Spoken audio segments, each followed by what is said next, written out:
Well, good evening, everybody, and welcome to another video from the Unfiltered Historian. And tonight's a little different. We're going to debut another new feature to our page here. We are actually interviewing hometown history, and we are very excited to have you guys on. How are y'all doing? Thanks, Tyler. Thanks, Yeah. Absolutely. We're happy to be here talking to you. This is fun. Yeah, this is going to be a great time. So, what we want to do now is we want to really highlight some other history organizations that are out there and, just spreading the gospel of history, if you will. It's what we hear from a lot of these organizations that are a lot of people that go out and take their time. A lot of us have day jobs, a lot of us has other jobs, but there's a hobby that we have where we love to share history, whether it be hometown, Civil War, World War II, the list goes on. But we want to really just focus on, some of these really great organizations that are out there, and I have watched quite a few of the videos y'all have done. One of those, the schoolhouse video, I really enjoyed that, and after seeing that, I'm like, God, I gotta have these guys on and talk to them about this because Thank that's you. just so unique. Yeah, absolutely. So to start out, I talk a lot anyways, so I'm gonna keep my mouth shut and let you guys really take the floor here. Of course, I have some questions I'd love to field and just really kind of dive into what you guys do. But first and foremost, tell us a little about yourself, introduce yourselves, and let us know what hometown history really is. You Sure. go first. Yeah. So my name's Jamie Kinsley. Domi and I are neighbors. We both live in Newberrytown. And so it was last summer, a mutual friend of ours, Jim McClure, got us together and said, well, actually, he messaged me and said, hey, there's this woman in Newberrytown killing it in the history department. Yeah. She has this Facebook group called Preserving the History of Newberrytown. Mhm. She's got like how many members do you have? Right now, I'm almost at 3,500. That's More people Wow. That actually live yeah, here. no, that many people don't live here. So And it was out of nowhere. So we met at Maple Donuts and hit it Mhm. off. And so we said, why don't we start doing local history videos? yeah, And so that was last summer. We have now started season 2. We had 6 Mhm. episodes in the fall. We just started coming up into our spring season. We're hoping to do 12 this year, 1 a month. But Cool. it's really just 2 young women talking about history and stories and making it accessible to more people. yeah. And we had chemistry right away.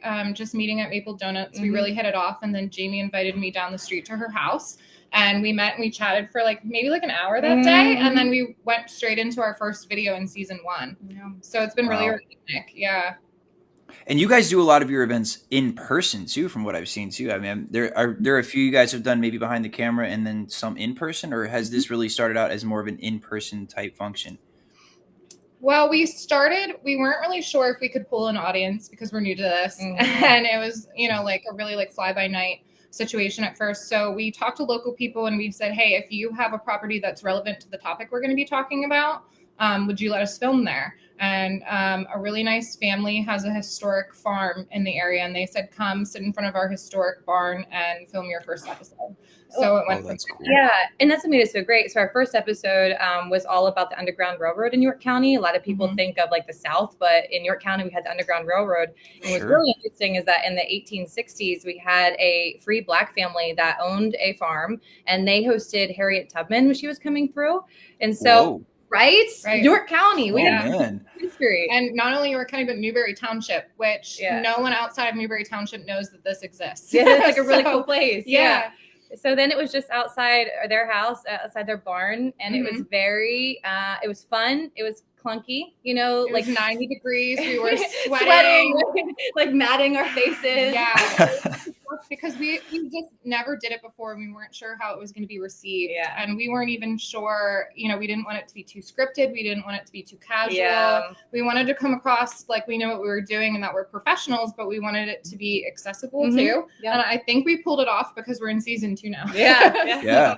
And a lot of people in the area didn't know anything about Newberry Township's role in the Underground Mhm. Railroad, because even though we did have this free Black family helping people escape from slavery, there was a farm down the street, unfortunately, that had a family that was notable for taking a freed Black man and taking him back to Maryland and helping him go back to bondage.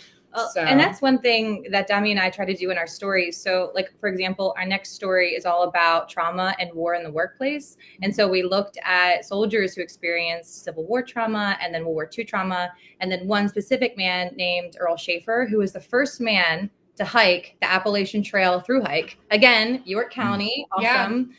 But we talk about serious stuff in a way that the average person can listen. It doesn't feel like we're preaching at them. We really don't Right. have an agenda. We just tell Right. what happened.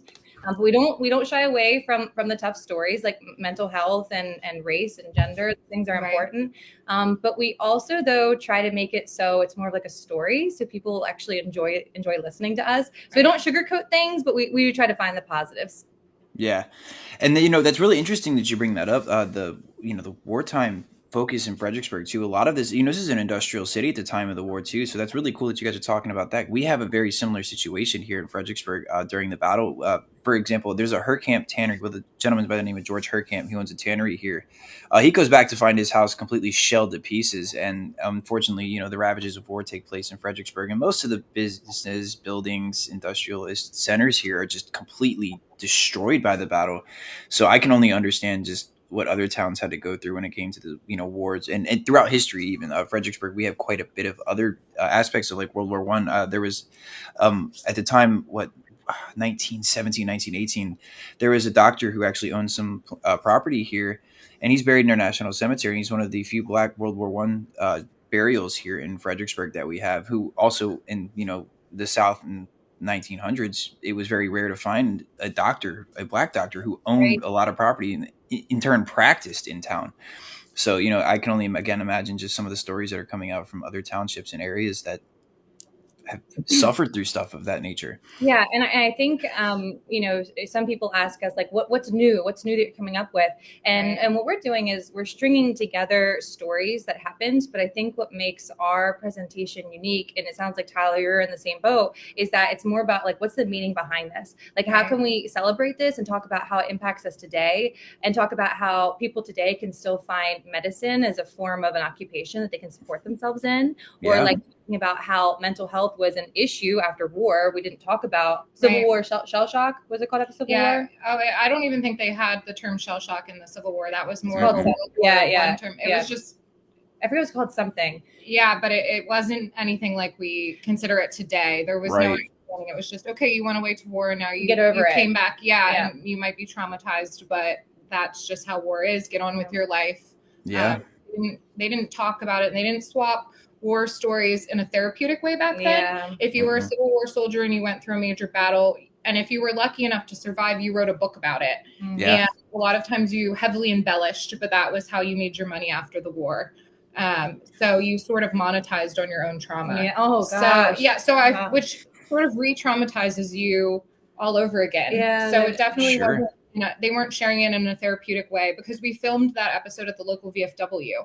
And our local VFW has a veterans corner that they call it, and it's like a local newsletter that they put out. And in that, they always advertise that there's support groups for veterans. Good. There's like Yep. therapy, there's housing support for veterans. So times have changed so much since the Revolutionary War, the Civil War, World War One, World War Two. So we're normalizing these topics. Yeah. Yeah.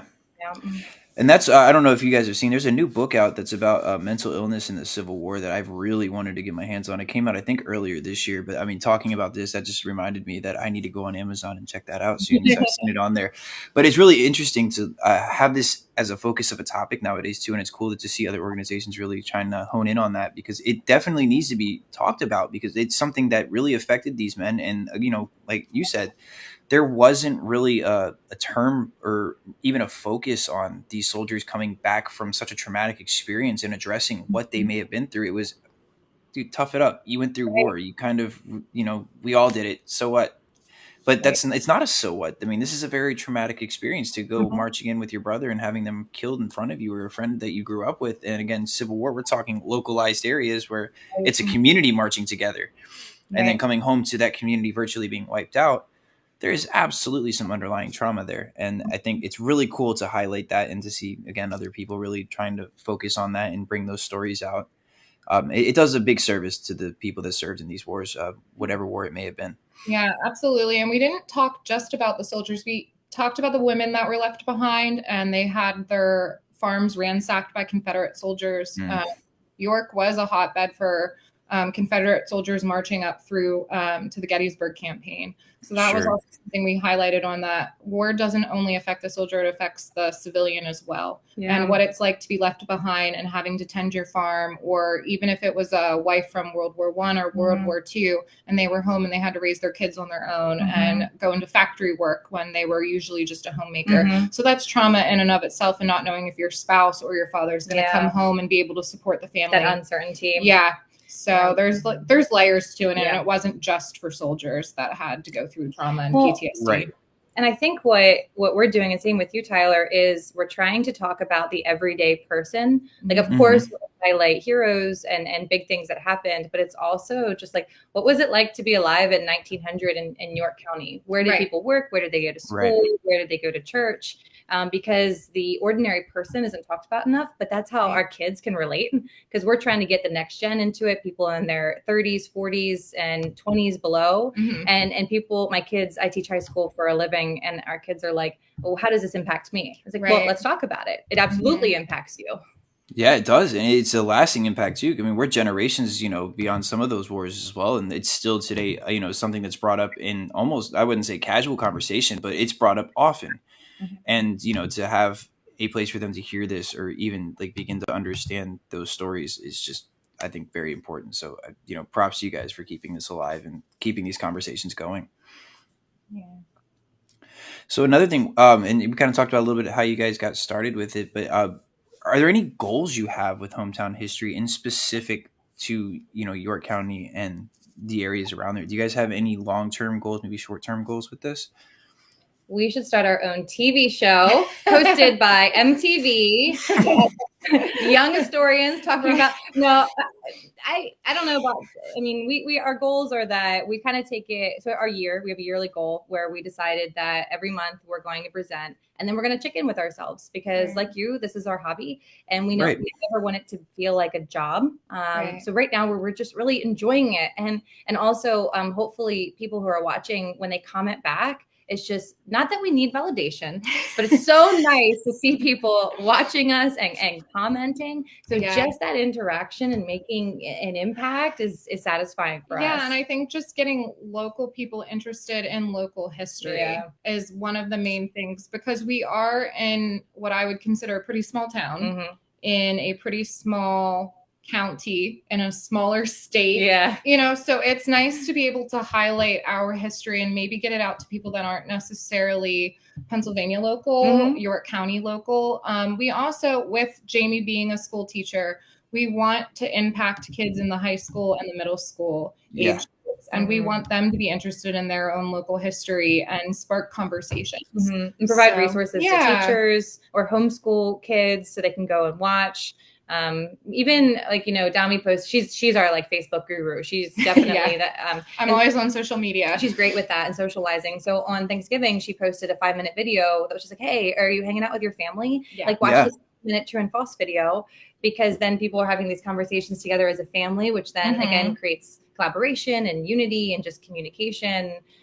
So, I mean, every view is a win for us. Yeah. And I just want people to talk about it with each other. I want people to watch our videos and then go like, hey mom, like, here's what I learned. Did you know this about York County? Like a lot of people, hey, did you know Harriet Tubman was here? No, like I didn't know that. Y'all just like blew my mind with that earlier. I was like, whoa, what? Because then, it highlights that our area does have history worth preserving. And that's my personal goal. Outside of hometown history, I have my own Facebook group, Preserving the History of Newburytown. And it's super self-explanatory. I want to preserve history for generations to come. So whether that means putting things on the historical register or just literally passing down family histories and family stories, because in a generation or two, it's going to be lost. The people that knew Harriet Tubman are no longer alive.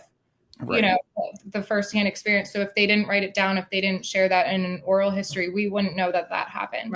So it's really important, even if it is just through a social media group or a YouTube video, we're getting our own slice of history and building our archives. Yeah, basically. And that's like the modern way to build an archive. An archive doesn't have to be an old book. It can be a YouTube video where two women who are passionate about history teach you something new. Right. And I think that's cool too. I mean, as much as we love old books, I mean, it's historians is kind of our favorite thing there. But it's something that I've realized too is that yes, like we have these assets like YouTube, and even these Restream or Facebook. There's a lot of stuff coming out of that. Like, and one thing that was brought to my attention when I was working on the Hill for a little bit was that a lot of the politicians and people who use Twitter, they don't realize that they're leaving us a great record of what's happening with Yeah. their own actions. Even sometimes I'm just like, Yep. keep tweeting, because this is just straight up primary source material for me later on in life. And of course, I'm not flipping through a hardcover book when I'm on Twitter or YouTube or any of this. So it's really cool that you guys bring that up as well, because I've thought that for a while. I'm just like, wow, this, the digital footprint people are leaving with a lot of their posts or whatever, that's going to be just a wealth of archival information later and primary sources for us.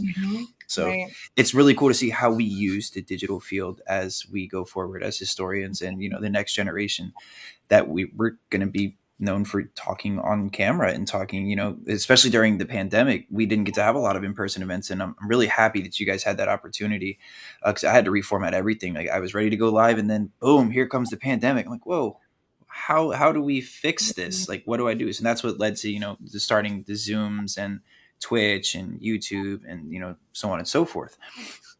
Seems like you guys have been able to hone your craft though with the live as well, like in person. That's been tough because it's another layer, because you have to consider, like, for example, our first one was at a Blue Sky Tavern, which is just a local place. And Eric is the owner, and they are amazing. And he just said, you open up, whatever you need is there, grab whatever you need. But we ended up realizing that we had to have Everbright tickets. So we don't sell. We do this, again, like all for free. We're just doing it. But we have Everbright tickets because we want to make sure that 50 people, as much as we'd love them to storm down the building, like we had nothing that happened. I wish it did. Only hold 40 people. And also like things you don't think of, like the waitress or waiter coming around and the background noise.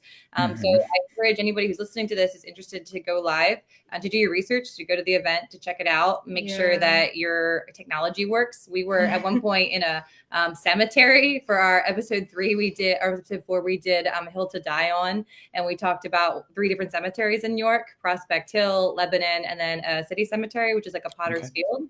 And we thought it'd be cool to go to a local cemetery, and like the Wi-Fi was glitching out. Yeah, there's no Wi-Fi in Quaker cemeteries. Darn them! We should run it. Right?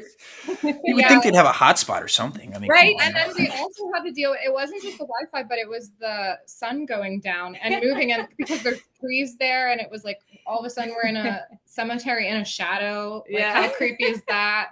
Sure. So it's been fun because luckily we have an extremely competent team, and everyone's willing to pull their own weight and problem solve, and we're just having fun. So when are you thinking of going live? Do you see that in your future? Very soon, actually. So I made some friends over here at one of our local pubs, and I know I'm going to have my first in-person event as the Unfiltered Historian with the Tattooed Historian. We're kind of doing a WTF Moments of History at the Gary Owen in Gettysburg, which I'm really excited for because that's one of my favorite places to go, to begin with.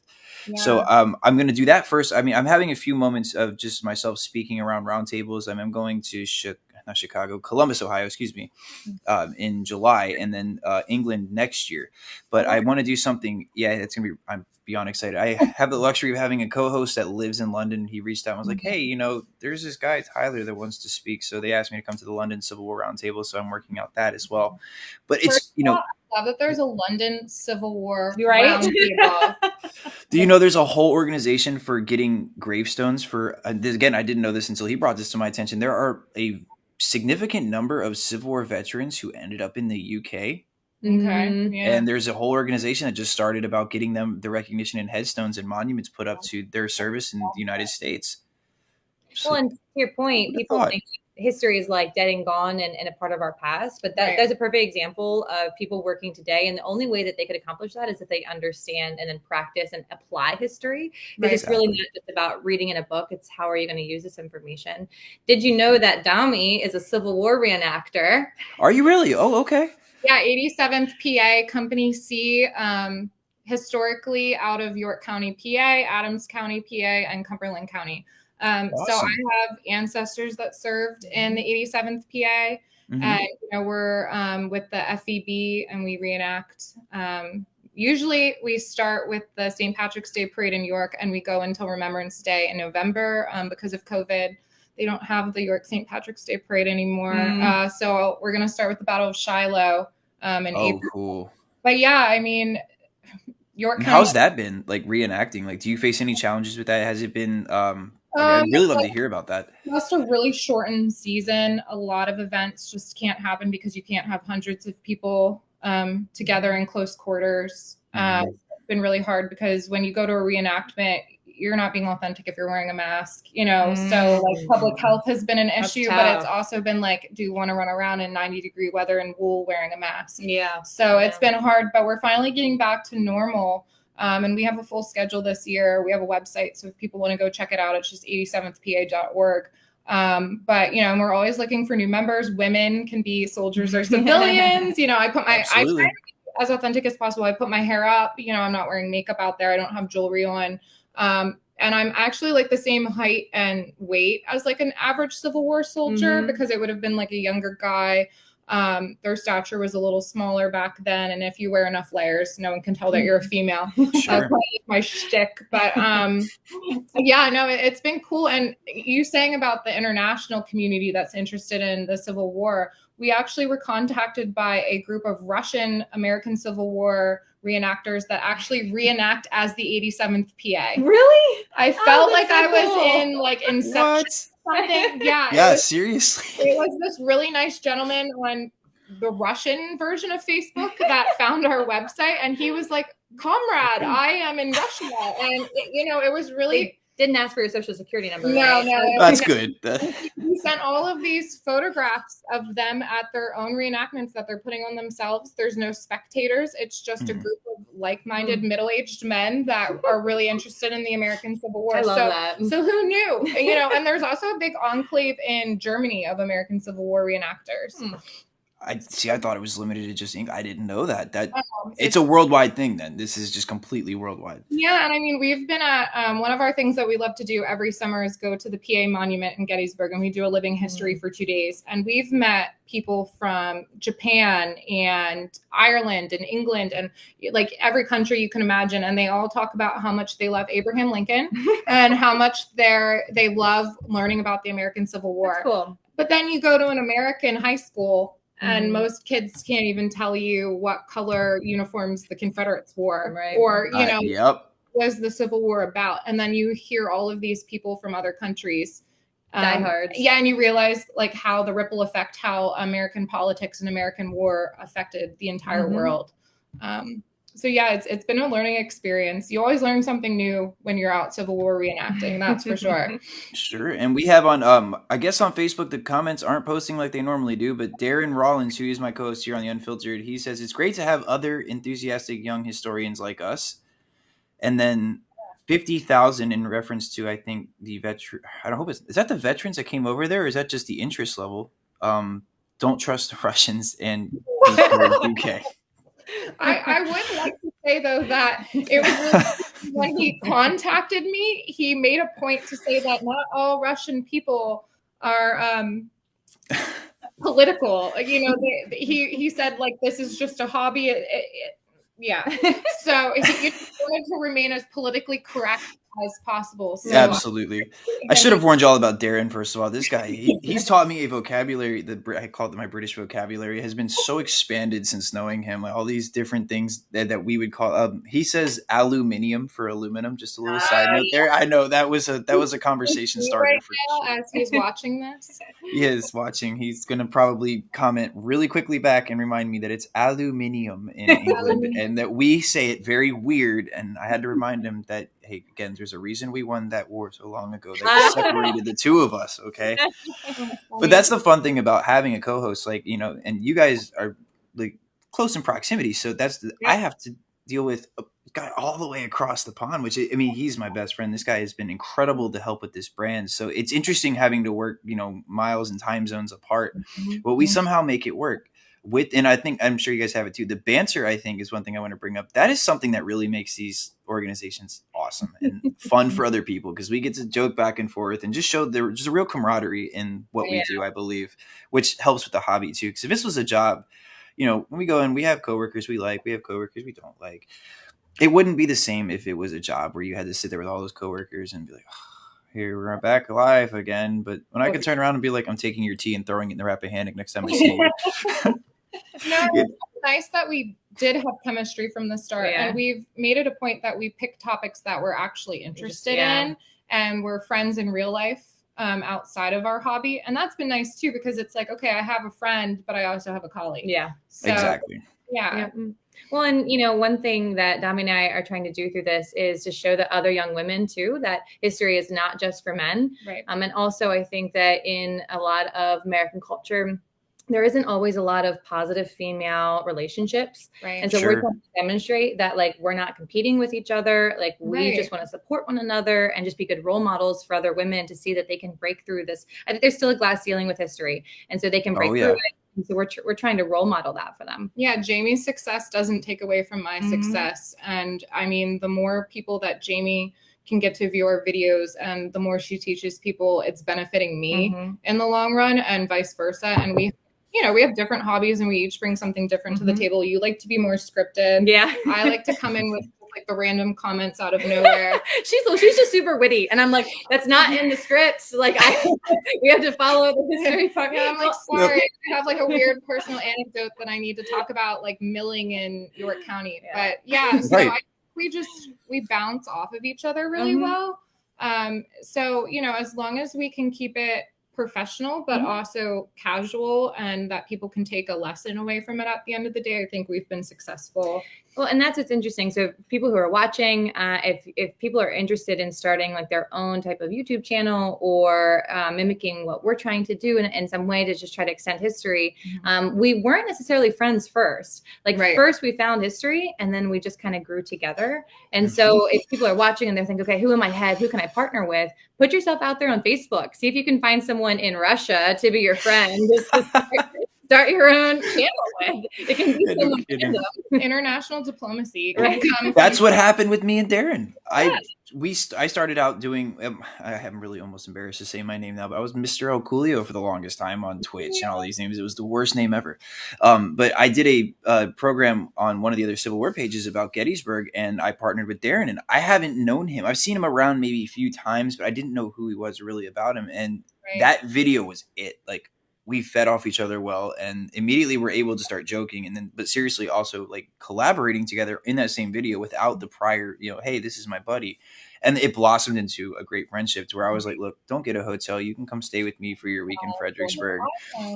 Yeah. And we just, it's been amazing since. So I can completely understand that. You're right. It doesn't really start with who can I do this with? Because the last thing I had in my mind was who's going to be the person. I didn't expect to get this far. And Darren shows up on a video one day, and I don't want to say the rest is history, because that's just one of the worst puns I could probably make tonight, but that's kind of how it happened. So, and I agree. That's really, I think, should be the focus. Don't try to seek out a partner. Just start it, allow for the conversations to flow as they do, whether it be scripted or unfiltered. Just kind of roll with it and see how that goes. Test the waters a little bit. I mean, the cell phone wasn't made on the first try. It took probably 100 different times to make the first successful cell phone, or whatever it might be. I think that's the same with these, startup pages, like you guys were saying. It's a very serious trial and error phase that you have to go through. And I think we're still all going through that, because to perfect an art like this, it's difficult, and things happen. Technology fails us a lot, more than I'd like to say it actually does, but it does. And, that's kind of a thing to figure out. And you guys have that live aspect as well, which is incredible. And I haven't done that yet. So I have no idea what I'm getting myself into these next couple of weeks planning for this, but we'll show up and heckle you from the back, so you feel more comfortable. Lord. Thank you. 45 feet away from the Gary Owen. So. Perfect. Yeah, no, that would be awesome.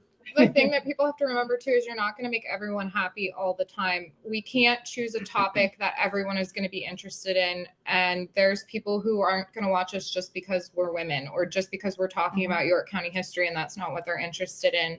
And the more viewers you get, the more opinions you're going to have and the different viewpoints. But that's a good thing, as long as people aren't being malicious with their comments. Right. We haven't really found that. No, people have been so nice and so welcoming, especially in the history community. But, criticisms, as long as it's constructive, is good, because it's helping us be better historians and better people, honestly. Absolutely. We've gone back and adapted things and changed things because it's helping us grow. Yeah, we're not perfect, and we're never going to be perfect. And I think that's what I like about us the most, is we're a little unpolished. We're just giving our honest opinions, and we're always learning something. So I'm sure like in a few years we can go back and we could redo some episodes and say, okay, like we've learned. Yeah, I've learned a lot about this topic since we did that video in season 1, and here's how I would update things and maybe say things in a different way. Yeah, no, and I think that's a fair thing to say too. Cause I'm almost terrified to go back and watch these a few years later. I'm like, I'm gonna cringe at my own videos that I've done. Like, oh gosh, what did I say? But that's a cool thing. There's growth, I think, to see there, and that's another part of like that archival aspect that you said, that we get to have these videos to go back and learn from later. So we might be even teaching ourselves, without knowing it. We're making these videos now, and then 4 or 5 years down the road, we're like, oh, let me go look at this one that I did in 2022. Or let me look at this video I did in 2021. Right. Be like, wow, I did that. Like, I was speaking about this, and now I'm talking about, it could be completely different. But I think that's what really makes these organizations great, is that we have that availability. We also have that outreach. And, I echo the same thing with the community. Is we've had these great community outreaches so far. TikTok is a completely different animal, and I have had nothing but good things there. But and as many of the other organizations I work with too, we've had some weird experiences on TikTok. There's a very malicious community on the history side with TikTok, which is weird. So it's nice to come here and do these videos here. For TikTok, I don't know. Like I don't know. I just got time for that more. Yeah, I tell people tread lightly with that one. Like, yes, the views are there, and it's cool to have that outreach, but good Lord, you get some weird comments from that place. And, I mean, to the point where I had one video go pretty serious up there in numbers, and I had to turn the comments off. I mean, just because A, the notifications, but B, it was just like, dude, what made you even think about that when you said that? Yeah. So you're getting to an interesting point so you said about if you were to go back and watch videos of you in like 3, 5, 10 years, one thing that we try to stay away from when we're doing our videos is presentism, this idea of like taking our current day values and then judging in the past. Because like, for example, oh my gosh, like Teddy Roosevelt was one of my favorite presidents, right? He was good. Awesome. Baller, good answer, right? Yeah. A+. Full Moose Party all the way. I love Teddy Roosevelt. Yeah. He was known to be a womanizer, and that's wrong. I don't like that. Women couldn't vote, and I'm a feminist. I'll say it to anybody. I'm a hardcore. Women are equal. She was a suffragette for Halloween. Yeah, I was that's awesome. Yes, I know. We should pull that. Cool deal.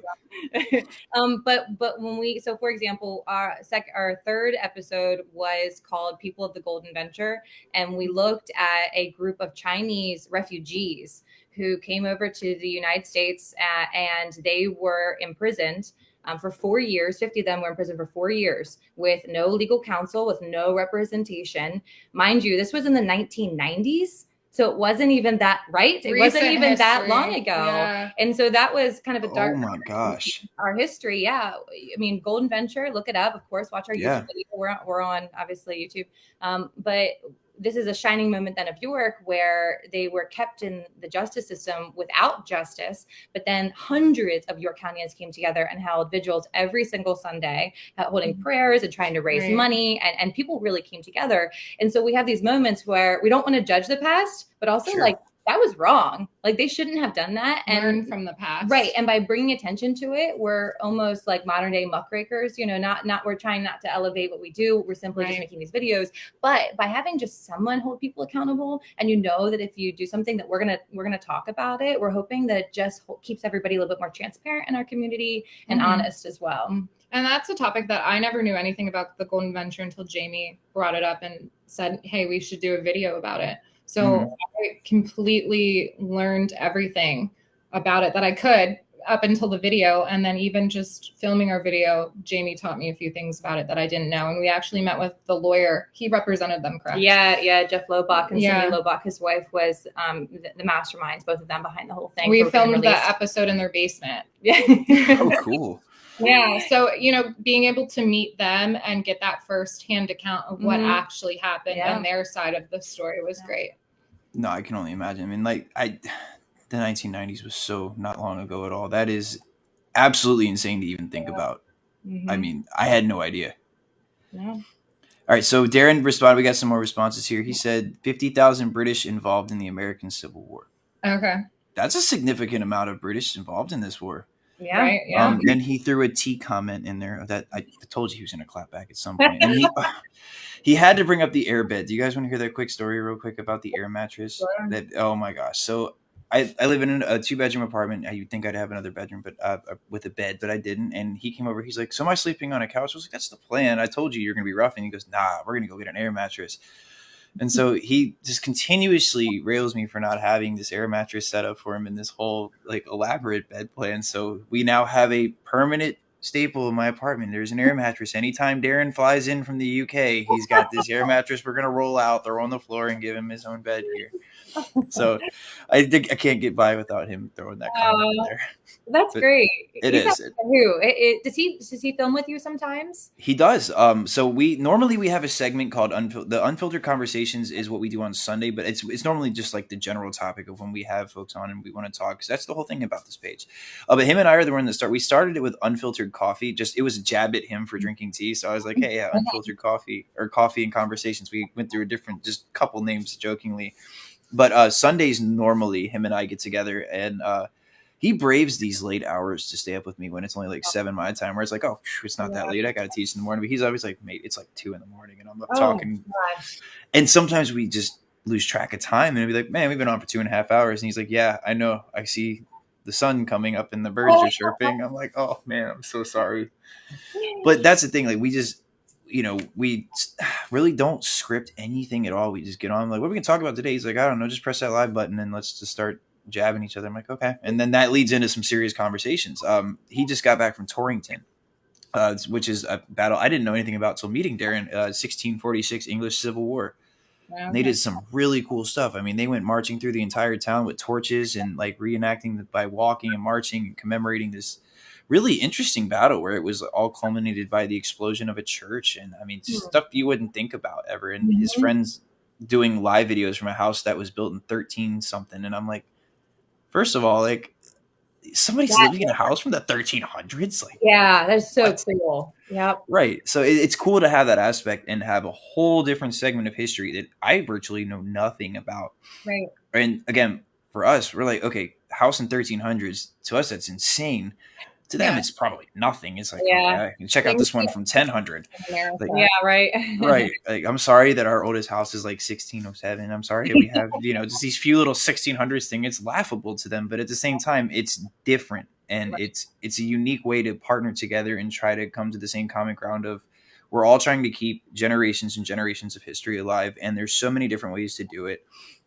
And I really like the fact that, one thing I found just different is bringing it to a conversational level. And I think you guys really have that as well, which is awesome to see. Is like, let's talk about it instead of just stand up, present the facts, call it a day. Yeah. Like, Right. That's what our history teachers are for. Now, they're awesome too. Don't get me wrong. Like I teach in school too, right? So I completely understand. But at the same time, it takes, I think, a true passion in order for there to be a conversation and to have the banter and to have this, livelihood of just, I want to do this. I want to teach history. And I think I'm safe in saying this. We really love to be able to do this. Like, this is something that without the folks watching at home and commenting and, giving us that viewership and their ears, if you will, like we wouldn't be able to do this and we wouldn't be able to pull this off. So I think there really has to be that love for this in order for this to even happen. Oh yeah. Yeah. And that's what we find. And I think I call them kindred spirits. That's how, Darren is he's got the same idea, even though he's 1,000 miles away from me right now. Probably why. And again, if he's watching this now, I'm dude, you're brave. It's 8:11 our time. I could only imagine.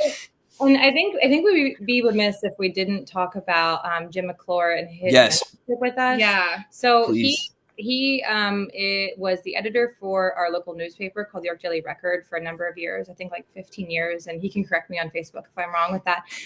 But I reached out to him a number of years ago. I was writing my master's thesis on York County, and he has written a number of books on it. And so I reached out and said, hey, I'm writing my thesis. Can you help me? And he said, yep, come to my office. And he gave me his books and he was like, here. And all he wanted to do was just get someone else into it. And so he has really been like the wizard behind the curtain with us. Like he helps us. He by no means tells us what to do. And that's why he's a great leader, is that he kind of just shines lights on ideas. But he and like mentorship, we can't stress that enough. Right. I mean, I don't even want to guess how old he is. He's retired. That's all I'm going to say. Okay. He's retired. But like he sees potential in us, and he's taking the time to say, here's some really cool stories. Here's how you can angle this. And he coaches us and he guides us, and there's no pressure. And so that's us now, because I'm in my 30s. Domi is going to be 30 in a few years. She's still a young bull over here. But if we can get like the teens and the 20s and just try to again pass on that knowledge, so Jim and I, we run this website called Witnessing York, and it is you can Google it, Witnessing York, and it's just about us writing about unsung heroes in York County, like average everyday people, and that's where Domi and I are hosting our videos. That's where we get a lot of our inspiration. Just stories that would have been glossed over, 50 years ago, 100 years ago. We're just bringing light to them, and I would have no idea if it wasn't for someone saying, like, here's this really cool topic. Let's go look at it. And I'm like, okay, cool. Yeah, let's go look at it. So if, again, people who are watching, if you have young people in your life, even if it's nieces and nephews, and you can say like, hey, we're going to go to a history museum today, or maybe have our videos on in the background while you're cooking dinner. But, just try to introduce history in a fun, light way, and hopefully we can continue it. Yeah, and that's awesome. And he's, if you guys are watching on Facebook too, all those links are actually in the comments there on Facebook. Jim's been doing a great job of keeping up with that on there. So I really appreciate all those links, because now I have some reading material, because I was going to go through my little small town mob book tonight, but I'm seeing all these cool Witnessing York pages pop up. I'm like, ooh, I'm going to read that one. I have to read that one. He put the Golden Venture up too. So cool. Jim is so involved with our local community, and he really is a champion for younger historians, younger journalists. He just wants the best for our area, and he wants people to know that if they're interested in learning more about the area or working to better the area, that he will support them, which I think is great. I mean, he introduced us. We would have never started this if Jim hadn't introduced us and said, hey, like, here's another young woman that's interested in the same things you are. I think a collaboration between the two of you would have been great, because I don't even think he had like a YouTube channel or a Facebook Live episode in mind when he introduced us. It was really organic, and it was just like, hey, maybe you guys could collaborate on a blog post or something, and then it evolved from there. So yeah, I mean, he really is sort of the mastermind behind everything. And with that said, viewers, and same with you, Tyler, if you know someone that you can reach out to, people don't know how they can help. Right. And so if you just find someone that you, like an author or a professor or someone that's writing in the community, and you simply just send them a line or slide into the DMs. I hate that, but like just start in a professional way. Start a conversation. People want to help. They just don't know how. Oh, no, absolutely. I don't know if you're familiar with Chris Mikowski or not, an author that writes for Emerging Civil War. If you guys may have heard of the Emerging Civil War blog, but Chris Mikowski's been a huge friend and mentor, as well as Terry Rensel from the Central Virginia Battlefield Trust. Now, Chris has written 15 plus books so far, I think, just on the Civil War in general, and started one of the greatest organizations for young historians. And that's been like one of the biggest inspirations. So, I enjoy very much having conversations with him and just hearing how he's been able to bring this alive and create an organization, a national organization like the Emerging Civil War. So, of course, I mentioned to you guys that I started out strictly Civil War. And of course, I kind of find myself gravitating back to that, because living in Fredericksburg, I hype the Fredericksburg battle up so much, but there's actually 4 battles that take place here, which collectively makes up the bloodiest landscape in North America. So it's really tough to kind of narrow in and focus on just one battle in particular and really just hone in on that. So it's been amazing to have a friend like Chris, and it's very similar to Jim. And Noel Harrison too. He is good God, is he a treasure trove of knowledge? I mean, he'll watch some of our videos. He'll be like, I was watching your Prospect Hill video, and here's the location of, such and such. And there was a British warship that happened to be docked off this place in 1780. And he would just bring all these things. And, to have folks that have charted these paths before us that know so much, it's a huge appreciation to have them even be willing to share this information that, I couldn't generally find on a good day. And then it's just freely shared like that. You're right. We got to tip our hats to these people, because they teach us so much. And I'm only 27 years old. I'm learning so much still as we go. Right. Yep. So no, I agree. There's definitely, to all these folks watching, reach out in your local areas to these people. You guys brought up such a good thing. I think that's one thing I've never actually really highlighted on this page. So I really appreciate y'all bringing that, aspect of the history field here, because that is it. Networking is a huge thing. And look at the people who came before us that really helped us be what we are today, and what we might be one day. And that's and I'm sure you have done this already in our 45-minute conversation here, but every video that we shoot, we use a local history text, like a book that someone wrote. So for example, in season 2, episode 1, we filmed an episode called All in One Room. These small schools taught big lessons in one-room schoolhouses. And we used a book that a local journalist wrote, and she compiled all these different books. We named it after, it's All in One Room. Her name is Joan Kinsella, and she just compiled the stories. But you can go buy that on Amazon. And so I like that, to your point earlier, we don't work in a vacuum. Right. Reach out and talk with other people and collaborate. I mean, thank you, Tyler, for reaching out to us tonight. Yeah, absolutely. Yeah, because I was watching your videos on Facebook, and I was like, oh, here's like another young person in the same field as we are. And then the Tattooed Historian is the one that introduced me to you. So there's another person. And I know him through Civil War reenacting and World War II reenacting. So, there are so many different people that you can meet and collaborate with and learn from.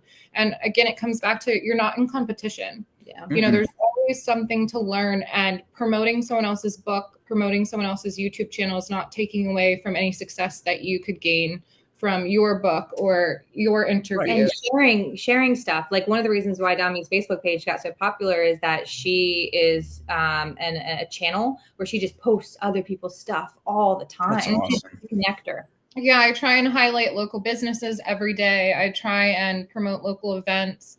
Anytime there's anything going on with local history, obviously, because it's a history-centered page, that's what I like to focus on. But even just people sharing stories, family history stories, because so many people in town are related to each other. And watch out. We're all cousins and some. But it's been a great way for the community to connect. So it went from just being preserving the history of Newberrytown to sort of just preserving history, or just preserving Newberrytown in itself. Right. And that's what I love about it. And I've watched a lot of what you guys had, and that's what I said. It's just, there's no competition. And that's been a thing, I think, that has plagued the history field for so long. And it's not one to point blame at any organization or anything of that matter, but it is a thread that I have seen just pulled so tightly at sometimes, is where there is a competition going on. And the fact that the younger generation, instead of being competitive, has just been about, let's make this a communal effort. That needs to change, because again, gatekeeper was the word that Tattooed Historian and I have thrown around a lot. But I mean, we've witnessed that, and we've experienced that type of history before from the historians that we may have really idolized growing up, and then realized that they don't want anybody else to do what they do. Right. Well, I'll tell you what, I would love to have as many people on here talking history. That just shows us a community of like-minded folks that want to see the same common goal. What is wrong with that? And with him being so successful in his career, especially when it comes to local journalism and local history, he could have said, well, I've written everything there is to write about York County. Why would I want to mentor these young women and have them, highlight these stories and come up with their own, information about it? But he's been so nice, and he's like, no, please draw from the things that I've written. Right. And, he has so many connections in the community that he could have kept that all to himself, had the monopoly on the York County history scene, but he saw something in us and was like, no, I want to share that, and I want it to extend to other generations. So that's been really helpful to us. That is awesome. Well, guys, do you have anything else you'd like to add? I know we're nearing our hour mark, and I mean, I just been so much enjoying this conversation, and it's really cool because, like I said, most of the folks I interview are authors, or just things that are like very specific. This has been the first time I'm able to get another history organization on here and just talk about our common goals here. But do you have anything in specific? Do you mind if we show you our YouTube channel quick? Oh, I was hoping we'd do that soon. Yeah, absolutely. Yeah, because that's where the magic happens. YouTube, that's right. I see. I haven't had luck on YouTube whatsoever, which is okay. But it's interesting, because I think what happens is we're such a small town that it's hard. We do get good views on live, but then there's a lot of people that say, I'm not available at 7:00 on a Thursday. When can I rewatch it? And we say, go to our YouTube channel. There you go. So our like secondary views are what we're getting. So we have these 2 different playlists. We've got our season 1 and season 2, and these are just some odd videos that we made to go along with Witnessing York, because we're finding that people still like to read, but we really like to consume information by watching people. And so if you visit our website then and scroll down, you can see that we've got all these videos to watch, 6 episodes in season 1, and we have started season 2. We've already filmed our first one. And they range in length. We started out with like 15 minutes, and then we were getting to more like 20 and 36, because as your point, people are coming out to see us live. They don't want to drive 45 minutes to then have the conversation be over in 20 minutes. But we're also trying to film these also smaller videos to hit more of the younger audience, or people who are just flipping through. So please go watch more and share what we do. And leave comments, because we've noticed too that people get hesitant about commenting on our live videos or even commenting on our YouTube videos. But like I said before, constructive criticism is good, and it is always nice to hear that you're doing a good job. Yeah. So if you want to leave a compliment, please do. If we're doing something good, tell us. If there's something we can work on, we want to hear that too. Or if there's just a topic that we haven't covered. We like to stay local to the York County area, but there's such a rich history in York County from the beginning of America till now. So really, we're okay with covering present day history, or even something that happened back in like the Revolutionary War. And our next episode then is this Friday. Yes. It's called Stitching Secret Messages. We're looking at the textile industry, specifically how women used the fabric arts to gain independence, autonomy, and support each other. And we're going to be filming that live. Now, we're not going to have an audience this time. We're just going to film it for Facebook, because the place that we're filming is a smaller area. But it's called the Redstone Glen Fiber Arts Center, and it's local to Newbury Township. It's in I think it's a York Haven address, but I'm not going to get into the geographics because it's confusing. We have our own little weird things going on in Newbury Town with addresses. But what they are is it's a weaving school. And if you know anything about the Knisley family, they're like the rock stars of the weaving world, which you wouldn't really think the weaving world has rock stars, but they do. And something new again. They actually have these classes that they teach where people from all over the world, from all over the country come, and they can actually board there at the school for days, weeks at a time, and learn how to weave. They have book clubs that they talk about, all kinds of different fiber arts. And Sarah, the woman that runs it, Sarah Knisley, she actually has artifacts in like the weaving world and weaving history. So we're going to hope to, highlight some of those things that she's found. And her father has written books about weaving, and especially like in York County. So, we can learn a lot just from being in that space. So we're really looking forward to that episode. No, that sounds incredible. I'm looking forward to tuning into that, because I have actually found no idea what I was going to be doing Friday. So thinking now I know. You're going to be learning about textile arts and women in York County. You are a history nerd, aren't you? Yeah, I am. If I find something awesome in history, I'm like, there we go, because I need to find something to do. I'm reading. I have a stack of books over here next to me that's almost as tall as I am, and I'm 6'3". So if there's a stack of books that is that tall, that's Cool. It's a sizable. I'm a librarian, so that makes my heart happy. Oh yeah, no, I tell you, some of my favorite people at the high school I teach at are in that library.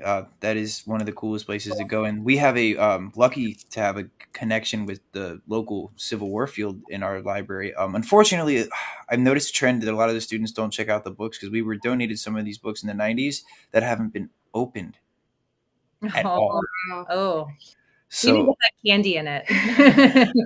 That's what I was really. Hey, there's a scavenger hunt. If you guys go to this specific section over here, I work in a federal library, and it's a law library, and I even have candy for the law clerk. It's if I rules, they use the library more. So that's awesome. But I do want to give a quick shout out to Karen Hostetter at the Redland Community Library. She's been really great with making sure that we get the resources that we need. And she's even set up a little book corner in the library where it corresponds to the episode that we're filming that week. Oh, that's cool. Yeah, so when we did all in one room, the schoolhouse episode, she had books about one room schoolhouses. When we did about the Baptist farm and the Underground Railroad, she made sure that she highlighted local York County authors that wrote about the Underground Railroad in York County and Pennsylvania. So that's been a really great resource to us. And again, it's making those local connections. Mhm. And I have to say that we just launched a merchandise page on Spring Tea. Awesome. She's our model tonight. Here's the t-shirt for like $30. Oh, that's so cool. Yeah, because this is a hobby and we're not making money off of it. So any money that we make through selling our merchandise goes right back into preserving history. Equipment. Yeah, and sometimes, so far we've been able to use spaces for free, but there are, I'm sure in the future, going to be times that if we want to film somewhere, they're going to want to charge us a fee, or you know, like if a cell phone breaks down or a laptop breaks down, that's how we're filming things. Yep. We don't have professional equipment. So this is really just like a homegrown hobby. So it does take money out of our own pockets. So this is not like a get rich quick scheme. You know, if you do rock a hat or a t-shirt or like a sticker from the Hometown History merch, you're really just, you know, funding making us more videos. And You guys have ball caps too? No, I'm sorry. They make bucket hats, which apparently is like what the kids are into these days. But bucket hat works for me. It's gonna keep the sun out of my face in the summer. I'll take it. Yeah, there you go.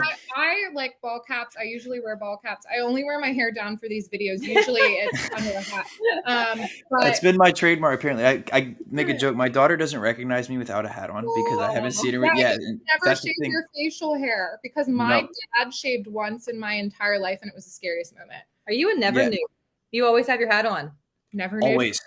I have to. I don't know. It was my dad who did it to me because I always grew up. He either had a Virginia Tech hat on or a Baltimore Orioles hat on. So I guess I just kind of follow in the footsteps. Now I know my little girl's gonna follow in the footsteps because every time I go see her, she takes the hat off and puts it on backwards. I'm just like, see, wants to be like dad. Yeah, she does. It's awesome. So I mean, that's the thing. The bucket hat works as long as there's a hat on my head. It's just making a ball cap was like an extra $5 because it has to be embroidered and like. Oh yeah.